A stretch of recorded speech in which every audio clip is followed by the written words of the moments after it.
안녕하세요. 잠들기 전 듣는 역사 이야기 꿈꾸는 사관입니다. 밤이 내려앉고 있습니다. 하루의 소리들이 하나둘 멀어지고 세상은 다시 고요한 어둠 속으로 잠겨들고 있습니다. 오늘도 이 조용한 시간 속에서 오래된 궁궐의 이야기를 이어가겠습니다. 지난 시간 우리는 계유정난의 밤을 함께 지나왔습니다. 30여 년을 차남으로 살아온 수양대군이 한 밤에 정변으로 조정의 실권을 손에 쥐는 순간이었습니다. 고명 대신들이 사라진 궁궐에서 어린 단종의 곁에 숙부가 서게 되었습니다. 그리고 그로부터 2년의 시간이 흘렀습니다. 오늘은 그 2년 뒤의 이야기입니다. 왕좌에 앉은 한 사람의 이야기 속으로 함께 걸어가 보겠습니다. 1455년 봄이었습니다. 한양의 궁궐에 매화가 피어 있었습니다. 봄바람이 전각 사이를 지나갔고 따뜻한 햇살이 뜰 위에 내려앉아 있었습니다. 계절은 부드러웠습니다. 그러나 궁궐 안에서 벌어지고 있는 일은 부드럽지 않았습니다. 수양대군이 왕위에 올랐습니다. 계유정난 이후 2년 동안 영의정으로서 조정을 이끌어온 그가 마침내 왕좌에 앉은 것이었습니다. 단종은 상황으로 물러났습니다. 15살의 아이가 왕의 자리에서 내려온 것이었습니다. 명분은 있었습니다. 어린 왕이 국정을 감당하기 어렵다는 것, 더 강력한 왕권이 필요하다는 것이었습니다. 조정의 신료들은 고개를 숙였습니다. 반대의 목소리는 이미 사라진 뒤였습니다. 수양대군은 이제 세조가 되었습니다. 골룡포를 입고 용상에 앉았습니다. 차남으로 태어나 한 번도 앉아본 적 없는 자리였습니다. 형이 앉았던 자리, 아버지가 앉았던 자리, 조카가 앉아 있던 자리에 이제 자신이 앉은 것이었습니다. 궁궐의 중심, 그토록 멀리서 바라보기만 했던 그 자리가 자신의 것이 되었습니다. 그런데 왕좌는 생각보다 무거웠습니다. 그 아래에는 계유정난의 밤이 있었습니다.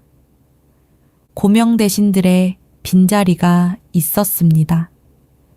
그리고 상황이 된 어린 조카의 존재가 있었습니다. 왕관을 쓴 순간 세조는 알았습니다. 이 자리를 지키는 일이 이 자리를 얻는 일보다 훨씬 무거우리라는 것을 1455년 여름이 다가오고 있었습니다. 세조가 왕위에 오른 지 얼마 되지 않은 때였습니다. 궁궐의 나무들이 짙은 초록으로 물들기 시작했고 뜰 위로 따뜻한 바람이 흘렀습니다. 계절은 평온했습니다. 그러나 새 왕의 마음은 평온하지 못했습니다. 왕좌에 앉았으나 그 자리가 단단하지 않았습니다. 세조는 알고 있었습니다. 계유정난으로 권력을 얻고 조카를 밀어내고 왕위에 올랐다는 것을 명분은 세웠으나 그 명분이 모든 일을 납득시키지는 못했다는 것을 조정에는 고개를 숙인 신료들이 앉아 있었지만 그 숙인 고개 아래에 무슨 생각이 있는지는 알 수 없었습니다. 왕위를 얻는 것과 왕위를 인정받는 것은 전혀 다른 일이었습니다. 세조에게는 자신의 왕권을 확고히 할 방법이 필요했습니다. 칼로 얻은 권력을 칼이 아닌 다른 것으로 지탱해야 했습니다. 그래서 시작한 것이 경국대전의 편찬이었습니다. 경국대전은 단순한 법전이 아니었습니다. 나라를 다스리는 모든 제도와 규범을 하나의 체계 안에 담는 작업이었습니다. 관료의 임명과 승진, 세금의 징수와 분배, 형벌의 기준과 절차, 군사의 편제와 운영까지 국가의 모든 것을 법으로 정하는 일이었습니다. 이것이 완성되면 왕의 권력은 더 이상 개인의 힘이 아닌 제도의 힘으로 뒷받침되는 것이었습니다. 세조에게 하나의 본보기가 있었습니다. 태종이었습니다. 태종 역시 강력한 왕권을 위해 법과 제도를 정비한 왕이었습니다. 왕자의 난을 거쳐 왕위에 오른 태종은 자신의 권력을 법으로 굳히는 일에 힘을 쏟았습니다. 세조는 그 길을 이어받으려 했습니다. 태종이 닦아놓은 틀을 더욱 체계화하고 완성하려 한 것이었습니다. 이 대업에는 당대 최고의 학자들이 필요했습니다. 세조는 집현전의 인물들을 불러 모았습니다. 세종 시절부터 학문의 정점에 있던 이들이었습니다. 경학에 밝고 역사에 깊으며 법제에 정통한 선비들이었습니다. 이들이 경국대전의 편찬에 참여하게 되었습니다. 그러나 이 학자들의 마음은 편치 않았습니다. 세종을 모시고 문종을 섬기며 조선의 학문을 꽃피운 사람들이었습니다. 그들에게 왕실의 정통성은 무엇보다 소중한 가치였습니다. 아버지에서 아들로 적장자에게로 이어지는 왕위 계승의 질서, 그것이 나라의 근본이라고 배우고 믿어온 이들이었습니다. 그런데 지금 자신들이 하고 있는 일은 무엇이었습니까? 조카를 밀어내고 왕위에 오른 왕의 명으로 그 왕의 권력을 법으로 굳히는 작업이었습니다. 자신들이 믿어온 정통성의 질서가 이 법전 안에서 새롭게 재편되고 있었습니다. 붓을 들고 있으되 마음이 따르지 않는 이들이 있었습니다. 몇몇 학자들은 이 일에서 물러났습니다. 병을 핑계로 사직하거나 지방으로 내려가는 이들이 생겼습니다. 조용한 거부였습니다. 소리 없는 저항이었습니다. 그러나 세조의 눈은 날카로웠습니다. 누가 충성하고 있고 누가 마음을 돌리고 있는지를 살피고 있었습니다. 경국대전의 편차는 계속되었습니다. 물러나는 이가 있으면 그 자리를 채우는 이가 있었습니다. 세조를 따르는 신료들이 작업에 합류했습니다. 법전은 조금씩 모습을 갖추어 갔습니다. 왕의 권한을 명확히 하고 관료 체제를 왕의 뜻 아래에 두는 구조가 만들어지고 있었습니다. 세조는 이 작업을 지켜보며 안도했습니다. 칼로 얻은 왕좌가 법으로 단단해지고 있었습니다. 계유정난의 밤이 만들어낸 권력이 이제 제도라는 옷을 입고 있었습니다. 누가 보아도 흔들 수 없는 왕권의 틀이 세워지고 있었습니다. 그러나 법전이 만들어진다 해서 모든 사람의 마음까지 바꿀 수는 없었습니다. 조정에 앉아 법전을 편찬하면서도 마음속으로는 다른 왕을 그리워하는 이들이 있었습니다. 세조는 그것을 느끼고 있었습니다.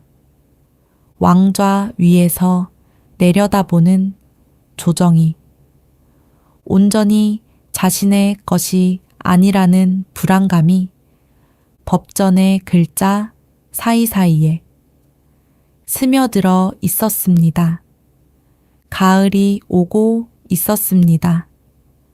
궁궐의 나뭇잎이 물들기 시작했고 찬바람이 서서히 불어오고 있었습니다. 그 바람 속에서 세조가 아직 알지 못하는 움직임이 조용히 자라나고 있었습니다. 1456년 여름이었습니다. 한양의 하늘은 높았고 뜨거운 햇볕이 궁궐의 돌바닥을 달구고 있었습니다. 매미 소리가 전각 사이를 가득 채우고 있었습니다. 세조가 왕위에 오른 지 1년이 지난 때였습니다. 경국대전의 편차는 순조롭게 진행되고 있었고 조정은 겉으로는 안정을 찾아가는 듯 보였습니다. 그런데 그해 여름 세조의 귀에 한 가지 소식이 들어왔습니다. 신복들이 가져온 보고였습니다. 집현전 출신의 학자들과 일부 신료들이 상황 단종을 보기시키려는 움직임을 보이고 있다는 것이었습니다. 조용히 모이고 조용히 논의하고 조용히 거사를 준비하고 있었습니다. 그 이름들을 듣는 순간 세조의 얼굴이 굳었습니다.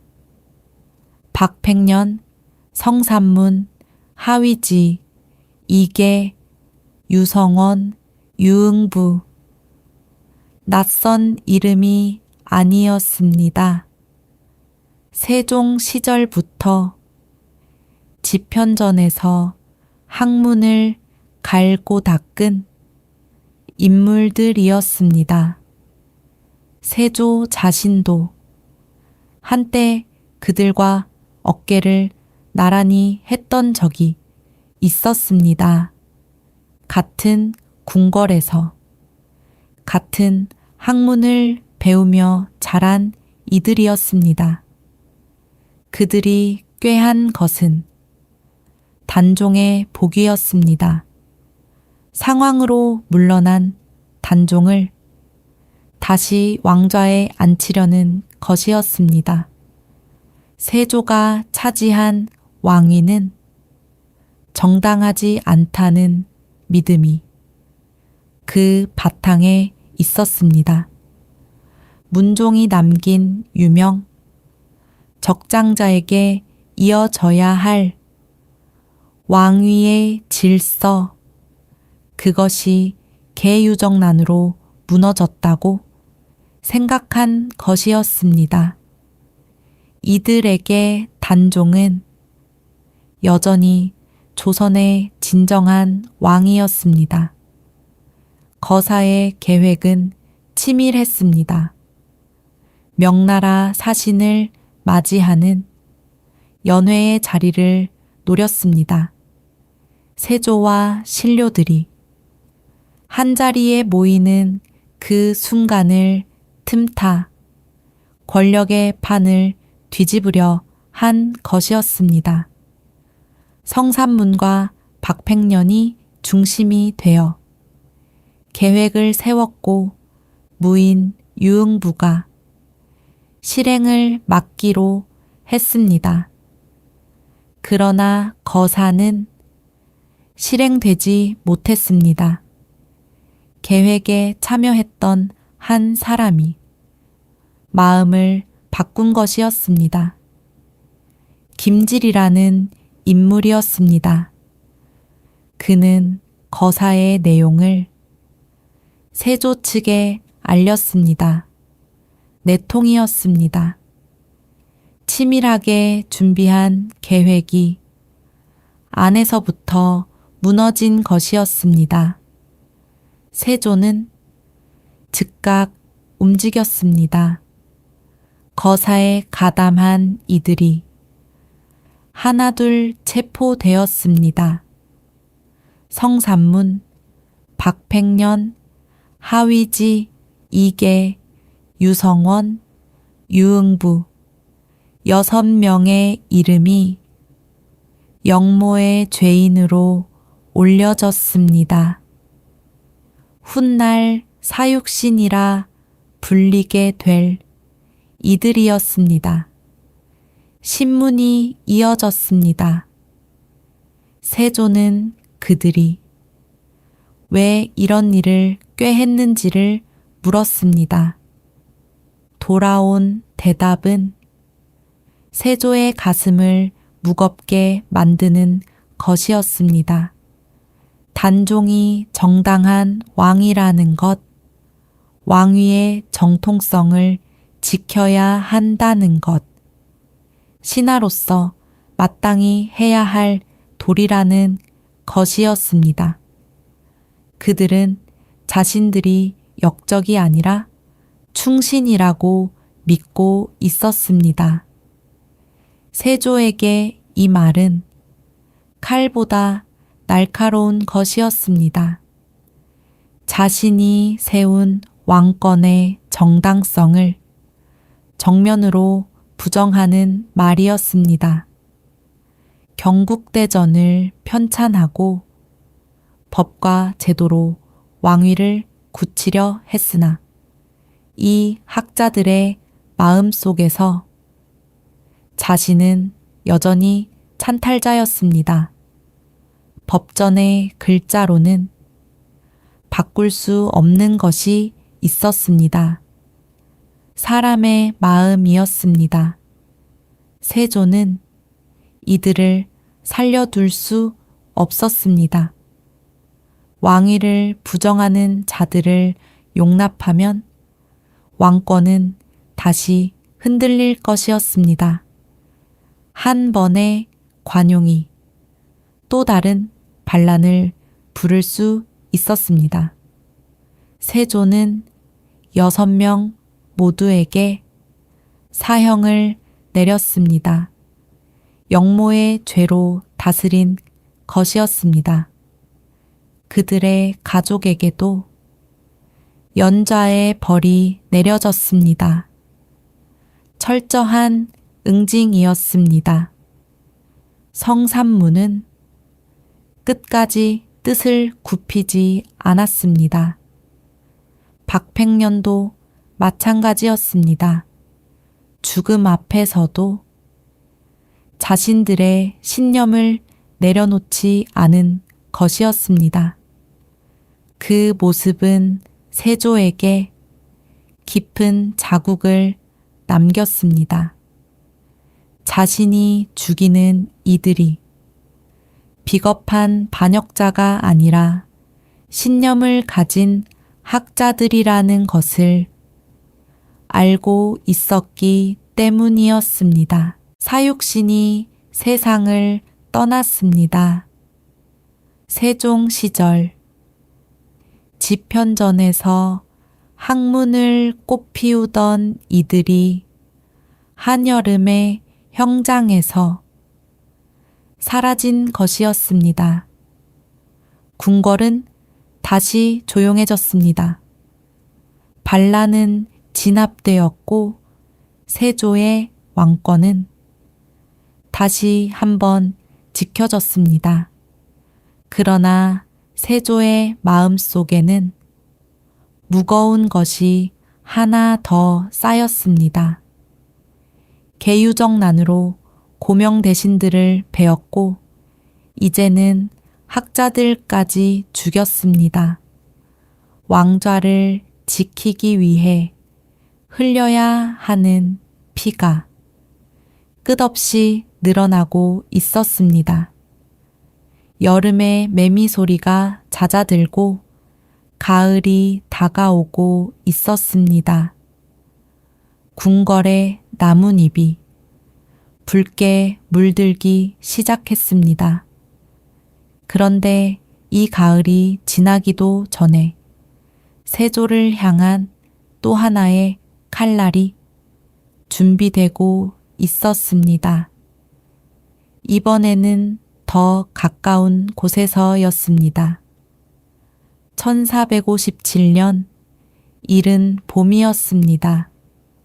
한양의 땅 위로 얼음이 녹고 차가운 바람 사이로 봄의 기운이 스며들기 시작했습니다. 궁궐의 매화가 가지 끝에 꽃봉꼬리를 맺고 있었습니다. 사육신의 거사가 진압된 지 반년이 지난 때였습니다. 세조는 다시 조정을 추스르고 있었습니다. 반란은 끝났고 왕권은 지켜졌습니다. 이제는 나라를 다스리는 일에 집중할 때였습니다. 그런데 또 하나의 소식이 들려왔습니다. 이번에는 조정의 바깥이 아니라 왕실의 안에서였습니다. 금성대군이 단종 복위를 꾀하고 있다는 보고였습니다. 세조는 그 이름을 듣는 순간 숨이 멎는 듯 했습니다. 금성대군은 세종의 6째 아들이었습니다. 세조의 동생이었습니다. 같은 아버지, 같은 어머니에게서 태어난 형제였습니다. 같은 궁궐에서 자랐고 같은 하늘 아래에서 살아온 사람이었습니다. 그 동생이 자신의 왕위를 부정하고 조카 단종을 다시 왕좌에 앉히려 한다는 것이었습니다. 사육신의 거사와는 무게가 달랐습니다. 사육신은 신료들이었습니다. 세종과 문종을 모시던 학자들의 저항이었습니다. 아프고 무거운 일이었으나 왕실 바깥의 일이었습니다. 그러나 금성대군은 왕실의 종친이었습니다. 세조와 피를 나눈 형제였습니다. 이것은 신료의 반란이 아니라 왕실 내부의 분열이었습니다. 금성대군은 유배지에서 이를 도모하고 있었습니다. 사육신의 거사 이후 왕실 종친들에 대한 감시가 강화되었으나 금성대군은 몰래 뜻을 같이 하는 이들을 모으고 있었습니다. 단종을 복위시키는 것이 그의 명분이었습니다.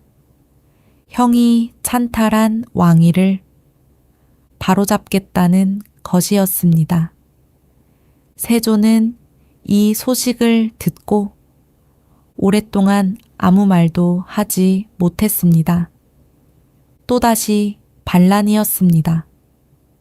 계유정난 이후 3년이 지났으나 자신의 왕위를 인정하지 않는 이들이 끊이지 않았습니다. 고명 대신들을 제거했고 사육신을 처형했습니다. 그래도 끝나지 않았습니다. 이번에는 자신의 형제였습니다. 세조의 마음 속에서 두 가지 감정이 부딪히고 있었습니다. 하나는 분노였습니다. 왕위를 3번이나 위협받는 것에 대한 분노였습니다. 매번 피를 흘려 지켜야 하는 왕좌에 대한 분노였습니다. 왜 자신의 왕권을 인정하지 않는 것인가? 경국대전을 편찬하고 제도를 정비하고 나라를 다스리고 있는데 왜 여전히 자신을 찬탈자로 보는 것인가? 또 하나는 슬픔이었습니다. 같은 아버지의 아들이었습니다. 같은 궁궐에서 뛰놀던 형제였습니다. 세종의 자녀로 태어나 왕실의 울타리 안에서 함께 자란 사이였습니다. 그 형제가 자신을 향해 칼을 들었다는 것은 왕권의 위협을 넘어 인간적인 상처였습니다. 금성대군의 반란은 오래가지 못했습니다. 세조의 대응은 빠르고 단호했습니다. 반란은 진압되었고 가담자들은 체포되었습니다. 그리고 금성대군에게도 죽음이 내려졌습니다. 세종의 아들이 세조의 동생이 형의 명에 의해 세상을 떠난 것이었습니다. 궁궐에 또다시 침묵이 내려앉았습니다. 세조는 혼자 남겨졌습니다. 계유정난에서 고명 대신들을 베었습니다. 사육신의 거사를 진압하며 학자들을 죽였습니다. 그리고 이제 자신의 형제까지 보내야 했습니다. 왕자를 지키기 위해 치러야 하는 대가가 매번 더 무거워지고 있었습니다. 처음에는 늙은 신료들이었습니다. 그 다음에는 학자들이었습니다. 이번에는 혈족이었습니다. 칼이 향하는 곳이 점점 가까워지고 있었습니다. 바깥에서 시작된 저항이 안으로, 더 안으로 파고들어 왔습니다. 그리고 그때마다 세조는 칼을 들어야 했습니다. 왕이기 때문이었습니다. 왕좌를 지켜야 하기 때문이었습니다. 봄이 지나고 여름이 왔습니다. 궁궐의 나무들이 다시 짙은 그늘을 드리웠습니다. 세조는 그 그늘 아래를 걸었습니다. 왕관이 무거웠습니다. 왕좌가 무거웠습니다. 그러나 무엇보다 무거운 것은 자신이 보낸 이들의 이름이었습니다. 김종서, 황보인, 성삼문, 박팽년, 그리고 금성대군.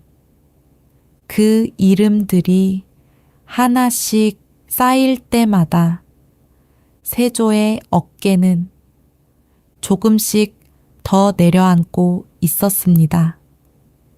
그리고 아직 한 사람의 이름이 남아 있었습니다. 상왕이 된 어린 조카 단종이었습니다. 1457년 가을이 깊어지고 있었습니다.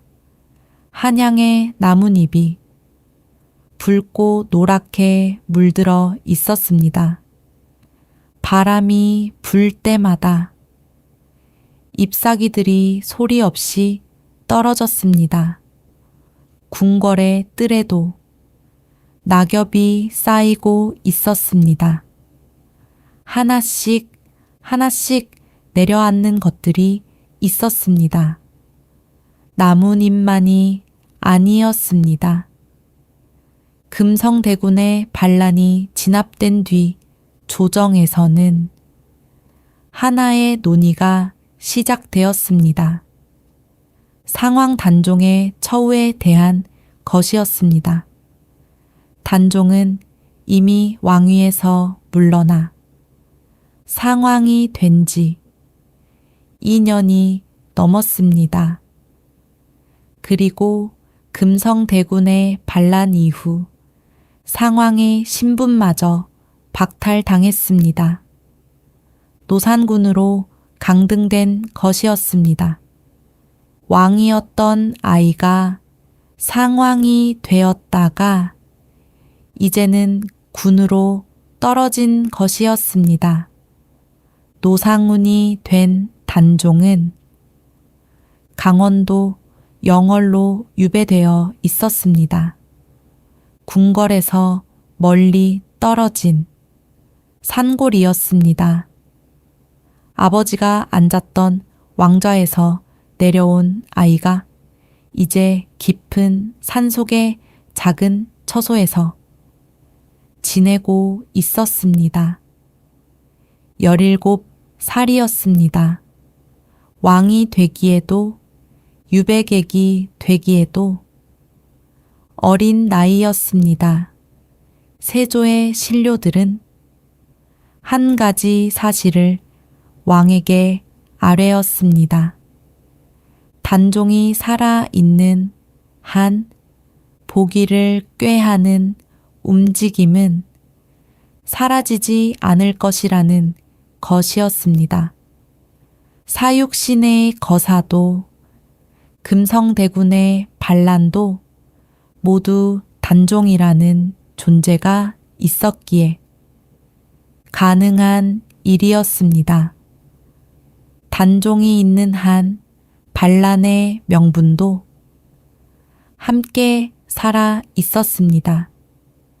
신료들의 말은 명확했습니다. 그 명분을 없애야 한다는 것이었습니다. 세조는 오랫동안 입을 열지 못했습니다. 신료들이 무엇을 말하고 있는지 알고 있었습니다. 조카를 살려두어서는 안 된다는 뜻이었습니다. 형 문종이 남긴 아이, 아버지 세종의 손자, 자신이 지켜주겠다고 했던 어린 조카를 이제 보내야 한다는 것이었습니다. 계유정난 때 세조는 고명대신들을 베었습니다. 그때는 자신의 왕권을 위한 것이었습니다. 사육신을 처형할 때는 반란을 진압하기 위한 것이었습니다. 금성대군을 보낼 때는 왕실의 분열을 막기 위한 것이었습니다. 매번 명분이 있었습니다. 그런데 이번에는 달랐습니다. 17살의 조카였습니다. 칼을 든 적도 반란을 꾀한 적도 없는 아이였습니다. 다만 살아있다는 것 자체가 위협이었습니다. 1457년 음력 10월이었습니다. 영월의 산골에 가을비가 내리고 있었습니다. 깊은 산 사이로 찬 바람이 불었고 나뭇잎은 모두 떨어진 뒤였습니다. 앙상한 가지만 남은 나무들 사이로 작은 처소 하나가 있었습니다. 단종이 머물던 곳이었습니다. 그곳에 세조의 명이 도착했습니다. 사약이었습니다. 17살의 아이 앞에 놓인 것이었습니다. 단종은 세상을 떠났습니다. 궁궐에서 태어나 왕이 되었다가 상왕이 되었다가 군으로 강등되어 깊은 산속에서 눈을 감은 것이었습니다.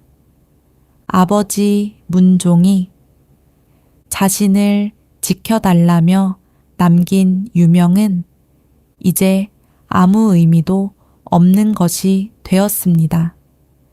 단종의 죽음 소식이 한양에 전해졌습니다.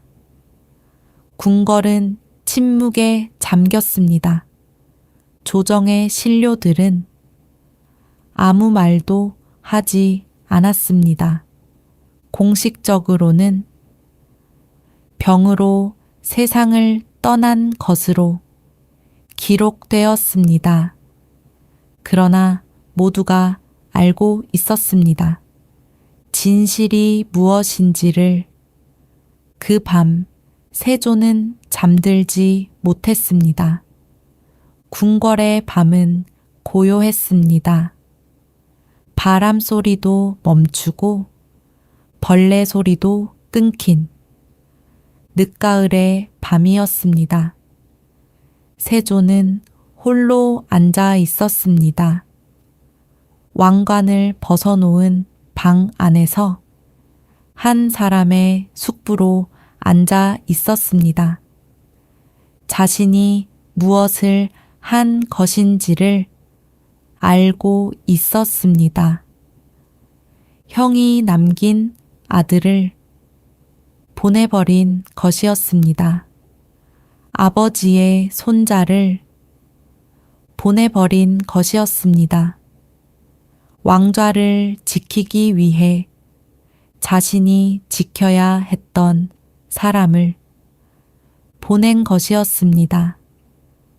계유정난에서 시작된 길이 이제 이곳까지 온 것이었습니다. 고명 대신들을 베고 학자들을 죽이고 형제를 보내고 마침내 조카까지 보냈습니다. 왕권은 이제 완전히 확고해졌습니다. 단종이라는 이름은 더 이상 존재하지 않았습니다. 복위의 명분도 사라졌습니다. 누구도 세조의 왕위에 도전할 수 없게 되었습니다. 왕이 원했던 것이 이루어진 것이었습니다. 그런데 궁궐의 밤은 이상하리만큼 고요했습니다. 아무 소리도 들리지 않았습니다. 세조는 그 침묵 속에 앉아 있었습니다. 왕좌는 지켰으나 그 왕좌 옆에 무언가가 내려앉은 것을 느꼈습니다.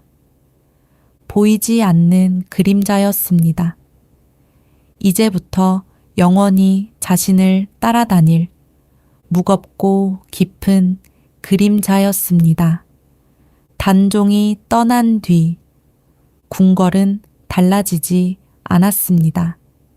아침이면 해가 떠올랐고 저녁이면 어둠이 내려앉았습니다. 신료들은 조정에 나와 정무를 논했고 궁녀들은 정각 사이를 오가며 하루를 보냈습니다. 궁궐의 일상은 어제와 같았습니다. 아무 일도 없었던 것처럼 시간이 흘렀습니다. 세조는 여전히 왕이었습니다. 왕좌에 앉아 나라를 다스렸습니다. 경국대전의 편차는 계속되었고 조정의 체제는 점점 정비되어 갔습니다. 반란의 기운은 사라졌습니다. 사육신이 떠나고 금성대군이 떠나고 단종이 떠난 뒤 더 이상 세조의 왕위에 도전하는 이는 없었습니다. 왕권은 완전해졌습니다. 그러나 밤이 되면 달라졌습니다. 해가 지고 궁궐의 등불이 하나둘 꺼지고 세상이 잠들어가는 시간이 오면 세조의 방 안에는 고요함만이 남았습니다. 그 고요함 속에서 낮에는 보이지 않던 것들이 모습을 드러냈습니다. 세조는 밤마다 잠들기 어려웠습니다. 눈을 감으면 얼굴들이 떠올랐습니다. 김종서의 얼굴, 황보인의 얼굴, 성삼문과 박팽년의 얼굴, 금성대군의 얼굴, 그리고 가장 마지막에 떠오르는 한 사람의 얼굴이 있었습니다. 어린 조카의 얼굴이었습니다. 왕좌 위에서 두려움에 떨던 12살의 아이, 영월의 산골에서 눈을 감은 17살의 아이, 그 얼굴이 어둠 속에서 세조를 바라보고 있었습니다. 왕좌를 얻기 위해 걸어온 길이었습니다. 차남으로 태어나 30여 년을 기다렸고 계유정난으로 권력을 쥐었고 왕위에 올라 경국대전을 편찬하고 반란을 진압하고 마침내 모든 위협을 제거했습니다. 그 길 위에서 많은 사람을 보냈습니다. 늙은 충신들, 신념을 가진 학자들, 피를 나눈 형제, 그리고 형이 남긴 아이까지 왕권은 지켰습니다. 그런데 그 왕권 옆에는 그림자가 드리워져 있었습니다. 낮에는 보이지 않았으나 밤이 오면 어김없이 나타나는 그림자였습니다. 왕좌에 앉아 있는 한 그 그림자는 사라지지 않을 것이었습니다. 늦가을의 바람이 궁궐처마를 스치고 지나갔습니다. 어디선가 풍경 소리가 가늘게 울렸습니다. 세조는 어둠 속에 앉아 있었습니다. 왕이었으나 이 밤만큼은 왕이 아닌 한 사람이었습니다.